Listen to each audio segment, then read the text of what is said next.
Hello बच्चों, तो चलिए इस प्रश्न को पढ़ते हैं। वृत्त x square plus y square minus 6x minus 8y बराबर 0 के अंदर बने वर्ग का क्षेत्रफल है। विकल्प ए 100 वर्ग इकाई, विकल्प बी 50 वर्ग इकाई, विकल्प सी 25 वर्ग इकाई और विकल्प डी इनमें से कोई नहीं। तो यहाँ पे देखो हमें सही विकल्प का चयन करना है। ठीक है, तो प्रश्न में आगे बढ़ने से पहले इस प्रश्न से संबंधित जो मुख्य उदाहरण है उसकी हम चर्चा कर लेते हैं। तो देखो मुख्य उदाहरण क्या हो जाएगी। हम जानते हैं कि वृत्त अगर देखो इस प्रकार का हो, एक्स स्क्वायर प्लस में वाई स्क्वायर प्लस में 2gx प्लस में 2fy प्लस में c बराबर 0। ठीक है, तो इसका अगर हम केंद्र लिखे ना तो केंद्र के निर्देशांक क्या आते हैं हमारे -g कोमा -f, और इसकी जो त्रिज्या r है वो किसके बराबर आती है, वर्गमूल में g स्क्वायर प्लस में f स्क्वायर माइनस में c।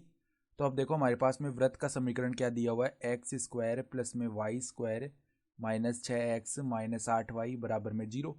तो अगर हम देखो इसका केंद्र लिखना चाहें ना तो केंद्र क्या आ जाएगा, देखो माइनस में जी का मान यानी कि x के गुणांक का आधा करते हैं तो -3, तो माइनस जी का मान प्लस का 3 आ जाएगा। फिर देखो f का मान -4 आ रहा है तो माइनस f का मान 4 आ जाएगा। ठीक है, तो ये वृत्त देखो इस प्रकार का आएगा। सही है, इसका केंद्र हो गया 3,4।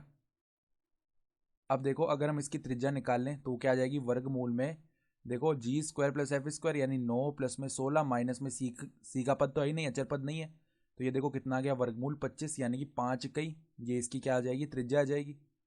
ठीक है, तो अब देखो इसके अंदर जो वर्ग बन रहा होगा वो मान लो इस प्रकार का वर्ग है। ठीक है, ये इस प्रकार का कोई वर्ग बनेगा। तो अब देखो ये जो त्रिज्या है, ठीक है, त्रिज्या हमारे पास कितने आ चुकी है, 5 इकाई।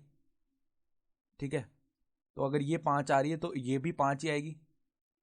सही है, तो अब देखो इस वृत्त का जो विकर्ण है उसका माप कितना आ जाएगा, 10 इकाई आ जाएगा। ठीक है, तो वर्ग का जो विकर्ण है वो क्या होता है हमारे पास में, a वर्गमूल 2 होता है ना, a वर्गमूल 2 होता है, यानी अगर वृत्त की जो भुजा है उसको हम a मान लें। ठीक है, तो इसका विकर्ण क्या आता है, a वर्गमूल 2, और उसका मान हम कितना निकाल चुके हैं, देखो यहाँ पर उसका मान हमने निकाल लिया है 10 इकाई, यानी कि यहाँ से वर्ग की जो भुजा है वो 10 बट्टा वर्गमूल 2 इकाई आ जाएगी।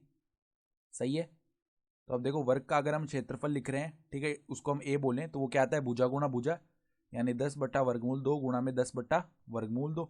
ठीक है, तो यहाँ पर देखो क्या होगा, वर्गमूल 2 गुणा वर्गमूल 2, ऊपर तो 100 बन गया और नीचे 2 बन गया, तो ये आ जाएगा 50 वर्ग इकाई।